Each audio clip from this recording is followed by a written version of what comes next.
આજની ધર્મકથા. પ્રણામ.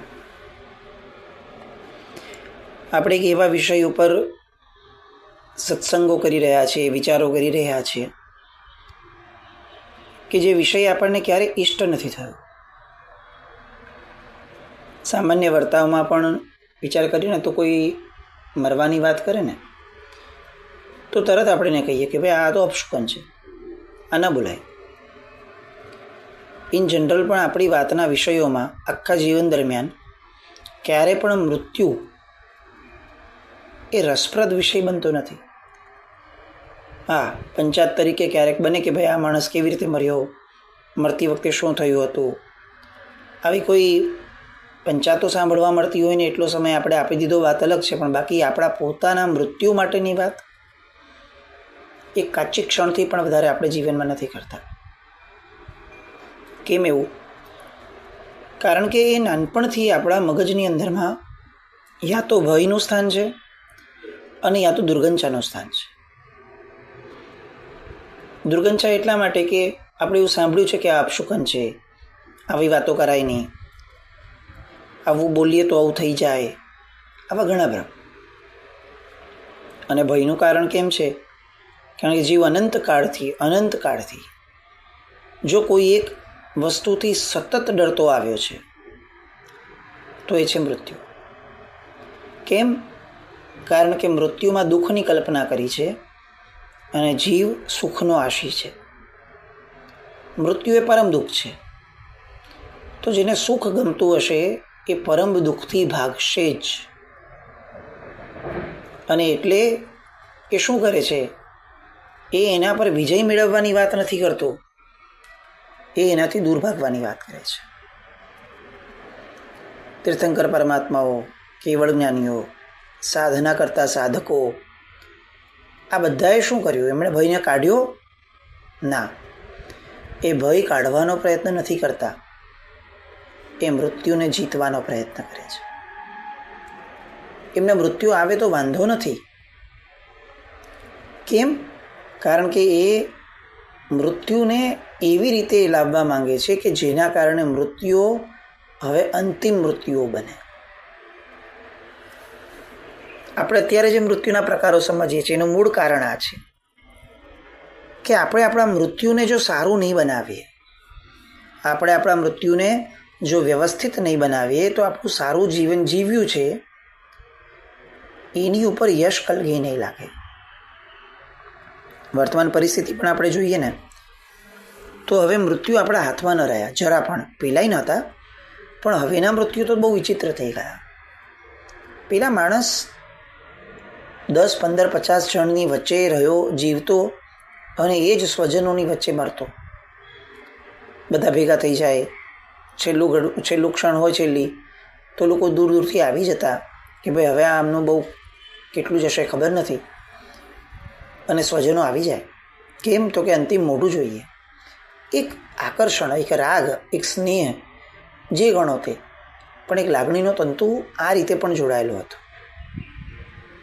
આજે પરિસ્થિતિ એવી થતી જાય છે ધીરે ધીરે કે એક તો આપણા મૃત્યુ જે છે એ આપણા સ્વજનોની વચ્ચે નથી થતા. આપણા મૃત્યુ મેક્સિમમ હવે હોસ્પિટલના બિછાને કોઈ નર્સ અથવા કોઈ જ ન હોય એવી પરિસ્થિતિની અંદરમાં વધુ થવા લાગ્યા. આઈસીયુમાં હોઈએ, અંદર જવાની કોઈને પરમિશન ન હોય, બહારથી લોકોએ જોવાનું હોય, અંદર માણસ કણસતો હોય, એને ટ્રીટમેન્ટ આપનારા મળે પણ એને સાંત્વના આપનારા, એને પોતાનાપણું આપનારા એ ઓછા મળી શકે. થોડું પરિસ્થિતિનો તકાજો ગણીએ. સાયન્સ જેમ જેમ ડેવલપ થવા લાગ્યું, મેડિકલ સાયન્સ જેમ જેમ આગળ વધવા લાગ્યું, તેમ તેમ એણે આપણી અંદરમાં એક હોપ્સ ઊભી કરવાની શરૂ કરી કે આપણે બચાવી શકશું. હા, પહેલાં આ રોગથી મરી જતા હતા, હવે એની દવા આપણે શોધી લીધી છે. એટલે એના કારણે શું થયું? વસ્તુ સારી થઈ.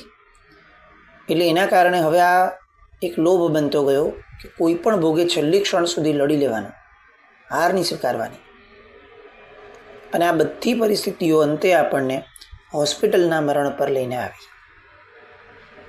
એવું બની શકે કે આવું કરતાં કરતાં પણ છેલ્લે જીવ જાય. પણ મહદઅંશે આપણા બધામાંથી કોઈ પણ વ્યક્તિઓમાં આવો વિચાર પણ ન રહ્યો કે જેમ આપણે જીવનની અંદરમાં કેટલીક કન્ડિશનો કીધી છે કે જો હું આ નહીં જ કરું, આ મારી નહીં થાય, એવી રીતે ક્યારેક આપણે આવું પણ બોલતા જઈએ બાળકોને કે જો મારો અંતિમ સમય મને આવો આપજો. અંદરની પરિસ્થિતિ શું હશે એ અમારા હાથમાં નહીં હોય, તમારા મારા કોઈના હાથમાં નહીં હોય, પણ મને બહારની પરિસ્થિતિ આવી આપજો ને, મારે હોસ્પિટલમાં મરવું નથી. કેટલા બધા મહાત્માઓના ચરિત્રોમાં આપણે આ સાંભળ્યું છે કે એમ લાગવા લાગે કે હવે બહુ દેહ નહીં ટકે તો એ તરત જ પોતાની જાતને સંકોચી લે છે, કોઈ પણ દવાઓથી પોતાને દૂર રાખી દે અને એક અંતિમ સમયને સ્વીકાર ભાવ સાથે એ મૃત્યુને સહજપણે ભરે છે. આપણે કોઈ નિંદા નથી કરતા હોસ્પિટલના મૃત્યુની, પણ આ વિચારણીય પ્રશ્ન છે કે લોકોની વચ્ચે, આપણા સ્વજનોની વચ્ચે જાગૃતિ સાથે, એક સ્વીકાર ભાવ સાથે, પીડા સાથે ઝઝૂમવાનો ભાવ નહીં, પીડાને સ્વીકારી હોય, મૃત્યુ સાથે અંતિમ ક્ષણ સુધી ઝઝૂમવાનો ભાવ નહીં, હવે આ સ્થિતિને પણ સ્વીકારી છે. આવા મૃત્યુઓ એ બાબતમાં વિચાર કરવા માટે આપણે મૃત્યુના પ્રકારો વર્ધમાન સ્વામી ભગવાન સ્વયં પોતાના શ્રીમુખેથી જેને વર્ણવી ગયા છે એ જોઈ રહ્યા છે. 8મો પ્રકાર છે બાળમરણ. આ એવું મરણ છે કે જેમાં જન્મ લીધો અને તેમ છતાં સમજણનું ઘર ન કેળવ્યું મરતા સુધીમાં, અને પછી જે મૃત્યુ થયું એ બાળમરણ. આપણને ખરેખર આશ્ચર્ય થાય કે કેટલીક અંશે જોવા જઈએ ને તો જેણે ધર્મ ક્રિયાઓ કરી જ નથી અથવા જે નાસ્તિક છે એ પ્રકારનો માણસ અને જેને ખૂબ ધર્મ ક્રિયાઓ કરી છે, મનમાં લેશ માત્ર પણ ધર્મને આવવા નથી દીધો, ફક્ત શરીરથી ક્રિયાઓ કરી છે, એવો માણસ, આ બંનેના મૃત્યુ એ બાળમરણ જ છે. આખા જીવનમાં એણે આટલી ક્રિયાઓ કરી, ધર્મ ક્રિયાઓ, આટલી સારી વાતો કરી, પણ મનને ભાવિત ન થવા દીધું અથવા મનને ભાવિત ન કર્યું, ચિંતન મનન સમજણ આવું ન કેળવ્યું, તો એ બાળમરણ થશે. એની પછીનું એક્ઝેક્ટ 9મું મરણનો પ્રકાર 9મો, આપણે બે ભેગા ચાલીએ. 9મા મરણનો પ્રકાર છે પંડિત મરણ. શાસ્ત્રકાર ભગવંતોએ જેવું મૃત્યુ સાધકને શોભે એવો પ્રકાર જે કીધો છે ને એ આ 9મું મરણ છે, પંડિત મરણ. સાધક મૃત્યુ જ્યારે પામે ને ત્યારે પંડિત મરણ જ હોય. નામથી આપણને ઘણું ખ્યાલ આવી જાય છે.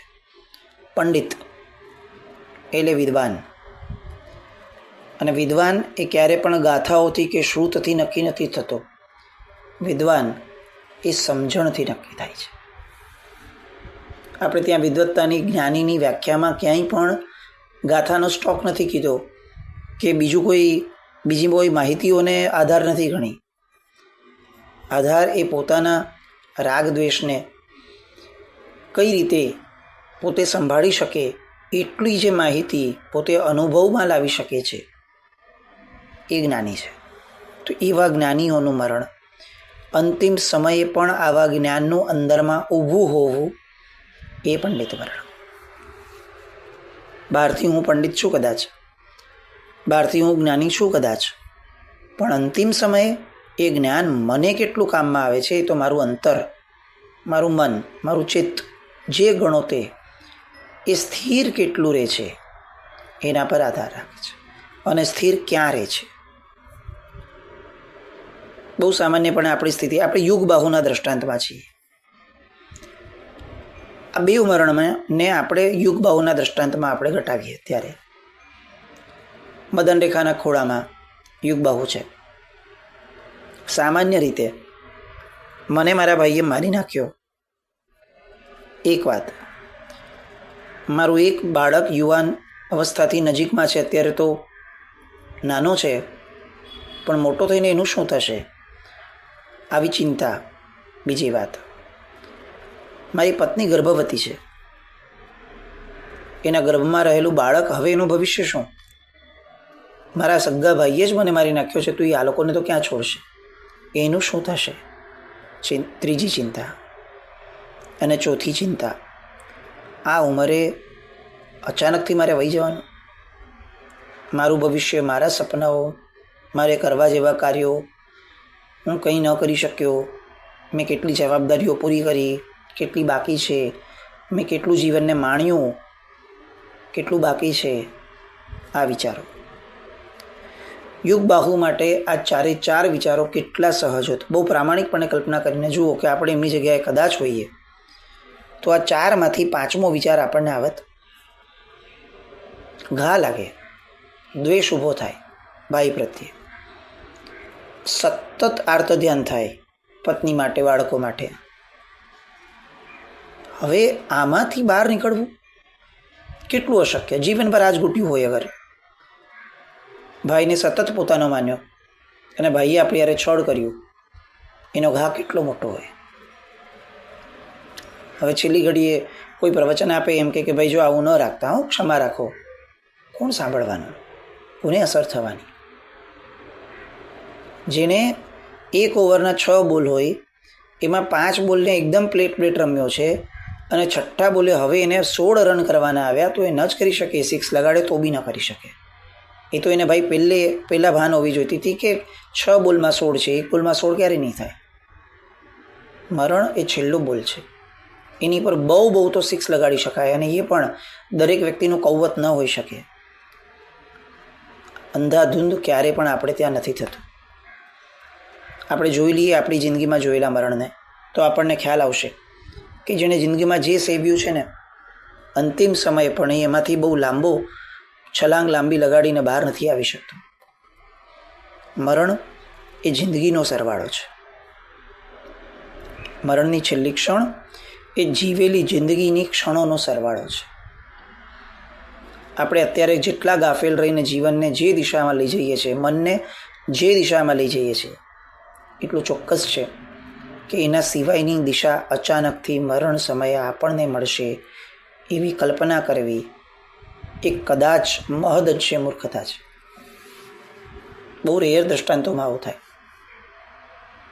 મનને સ્થિર રાખવાનો પ્રયત્ન કરવો સારી વસ્તુઓમાં એ મરણ પૂર્વેનો પુરુષાર્થ છે. બાળ મરણમાંથી પંડિત મરણ આવી રીતે લેવાશે. મારું મન કોઈ શુભતામાં સ્થિર ન થાય. છેલ્લી ઘડીએ પણ મને ચિંતા થાય, જો ભાઈ આ બેંક બેલેન્સ આટલું છે, આ બેંકનું આજે આ છોકરીનું ધ્યાન રાખજે, આ હું ન કરી શક્યો. અચ્છા, કેટલુંક તો અભિવ્યક્તિ કરવાની સ્વતંત્રતા મળે એવું પુણ્યાય લઈને પણ નથી, એવી પુણ્યાય બી નથી. એટલે હવે છેલ્લી ક્ષણો એવી છે કે જ્યારે એક્સપ્રેશન જ ન રહ્યું, બોલી નથી શકતા, ડૉક્ટર અલાવ નથી કરતા, અંદર શક્તિ જ નથી. આ બધી પરિસ્થિતિઓના કારણે શું થયું હતું કે હવે વાતો બધી અંદરને અંદર રહી ગઈ. એ વસવસો, સતત કોરી ખાતો વસવસો. એવા ઘણા જીવો હશે કે જે આમ બેડ ઉપર સૂતા હશે, મરણના ઓલાએ, બોલી કદાચ નહીં શકતા હોય, નળીઓ બળીઓ લગાડી હશે તો, પણ તમે જુઓ તો એમની આંખમાંથી પાણી પડતા હશે. આ વેદનાના પણ આંસુ હોય અને આર્ત ધ્યાનના પણ આંસુ હોય. હું કંઈ કરી ન શક્યો, હું જાત માટે કંઈ કરી ન શક્યો, આવી વેદનાના આંસુ એ બહુ રેર છે. આખી જિંદગી પૂરી થઈ ગઈ, બધાને સંભાળ્યા, નાનપણથી લઈને મોટા થઈને, લગ્ન કરીને, એ પછી પ્રૌઢ અવસ્થાઓમાં સ્વજનોને સંભાળ્યા, સંસ્થાઓમાં એ બધી જગ્યાએ કામો કર્યું, મિત્ર વર્તુળોને કેટલીક વાર સાચવવા માટે ઊભા રહ્યા. ખાલી એક તત્વ માટે જીવનમાં ક્યારેય ન ઊભા રહ્યા, પોતાની જાત, પોતાનું ભવાંતર. આ વિચાર મરણ સમયે આપણને કોરી ન ખાય. આપણા મરણને પંડિત મરણની જગ્યાએ બાળ મરણ ન કરાવડાવી દે. એની ચિંતા, એનો વિચાર, એની દિશા, એની સમજણ એ તો આજથી જ કરવી પડશે. યુગ બાહુને મદન રેખાએ શું આપ્યું તો કે છેક બાળ મરણમાંથી પંડિત મરણની જંપ અપાવી. મદન રેખાજી કેમ ભરેસરમાં ગવાય છે, કેમ સવાર થતાં મહાત્માઓના શ્રીમુખે આવે છે. તમે કલ્પના કરો, કોઈ એક મહાત્માના મુખે કોઈ એક સ્ત્રીનું નામ પણ ના આવે. આપણે એવા કેટલાય દ્રષ્ટાંતો સાંભળ્યા છે કે જે દ્રષ્ટાંતોની અંદરમાં મહાત્માઓને સ્વપ્નની અંદરમાં શાસન દેવી આવ્યા હોય તો પણ એમણે બીજે દિવસે સવારે કેટલાક કાવસક વિશેષપણે કર્યા છે પ્રાયશ્ચિત માટે કે ગમે તેમ તો સ્ત્રી છે.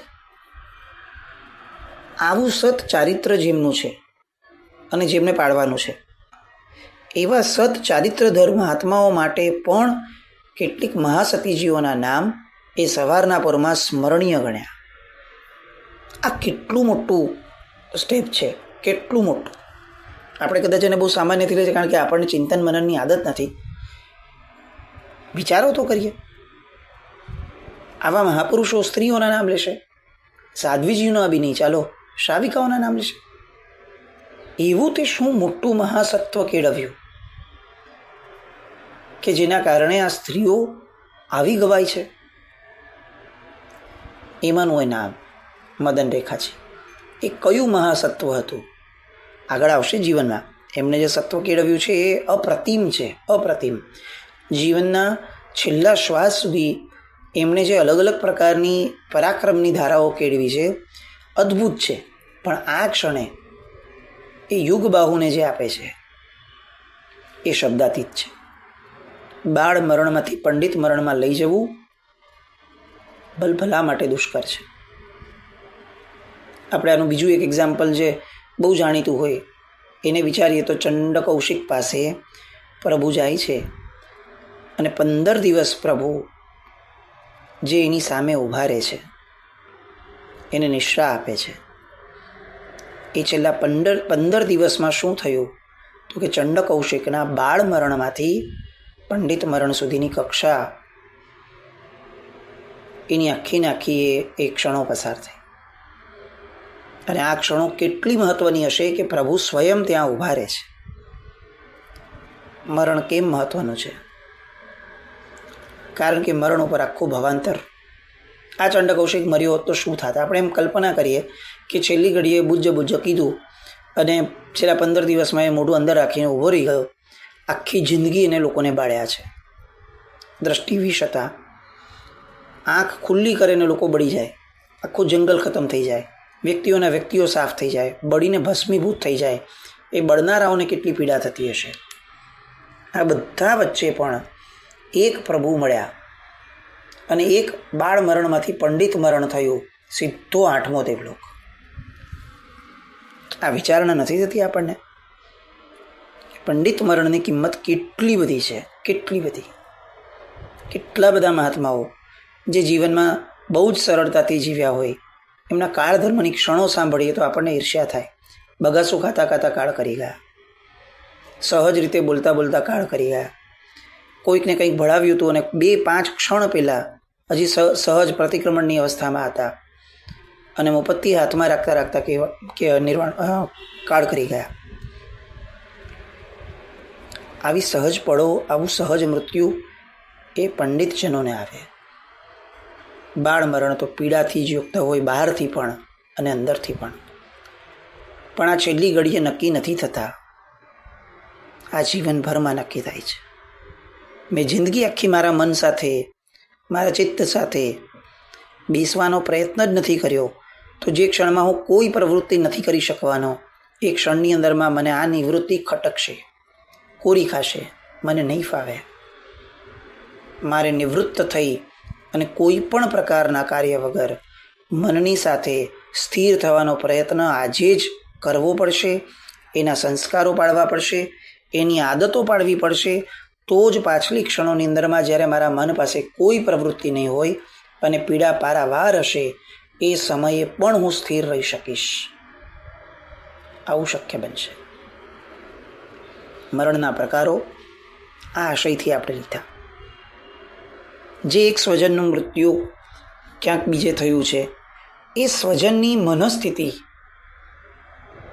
એ નજર સામે આવતા આ વિષય લેવાનું મન થયું. એમનું શું થયું એ મહત્વ કરતાં આપણું એક્ઝેક્ટ આવો નહીં થાય ને. આવો મનમાં વિચાર જન્મ્યો અને આ ચરિત્રની ઈચ્છા થઈ. અને આ આશય આપણા બધામાં ઘૂંટાવો જોઈએ. કોકનું મૃત્યુ જોઈને જો મારામાં આવું નહીં થાય ને, આવો વિચાર, અને એ પછીથી એ વિચાર પૂર્તિ માટે એને જે પણ ક્યોર કરવું છે એની માટેનો પ્રયત્ન એ આવશ્યક છે. કોઈ એક સામાન્ય માણસ કોઈ એક લોટરી લઈને કે કોઈ એક સ્ક્રિપ્ટની અંદરમાં પોતાના પૈસા ગુમાવી દેતો હોય ને, એ જોયા પછી આપણે એનાથી દૂર રહીએ છીએ કે ભાઈ આપણે આવું નહીં કરવાનું, નુકસાન જશે. તો કોઈકને આપણી નજર સામે મરતા જોયા છે કે હારું કંઈ ન કર્યું. પેલો સંજય માંજરેકર કરીને એક પ્લેયર હતો, ટેસ્ટ મેચની અંદરમાં બોલ ખાઈ જાય, એક સિંગલ રન ન લે. એ ટેસ્ટમાં ચાલે, એને વન ડેમાં કોણ લે, એને T20માં કોણ લેશે? બસ મુદ્દો આ છે. આખા ભવ ખાઈ જઈએ છીએ આપણે, કંઈ સારું નથી કરતા. હવે કુદરત આપણને મનુષ્યપણાના T20માં કેમ લેશે? એ એકેન્દ્રિય બેન્દ્રિયનું ટેસ્ટ મેચ કેમ ના આપે કે પડ્યા રહો ભાઈ અસંખ્ય વર્ષ સુધી, કરો પ્રમાદ. જો મારે ઓછી ક્ષણોમાં લાંબુ કરવું છે, એવો ભાવ જોઈએ છે, તો જીવનમાં ઓછી ક્ષણમાં લાંબુ કંઈક થાય એવું કરવું પણ પડશે. I will have to prove myself, I am worth. બસ આવી યોગ્યતા આપણી પ્રૂવ થાય. બાળ મરણમાંથી પંડિત મરણ તરફ આપણે આગળ વધીએ. મદન રેખાજીએ યુગ બાહુ માટે જે કર્યું એ આપણે આપણા સ્વયં માટે કરીએ, એવું કંઈક આપણામાં પ્રગટે. વિશુભ મંગલ કામના સાથે 10મી પદ્ધતિ, 10મો પ્રકાર મરણનો જે મિશ્રિત આવે છે, બાળ પંડિત મરણ, એ તરફ આપણે આવતા વખતે આગળ જશું. પણ ત્યાં સુધી વિચારીએ, આપણા મરણની ભાવયાત્રા કરીએ. બસ એવું કંઈક થાય એ વિશ્વ મંગલ કામના સાથે. જીના કંઈ પણ બોલે તો મિચ્છામિ દુક્કડમ. જૈનમ. જયતિ શાસન.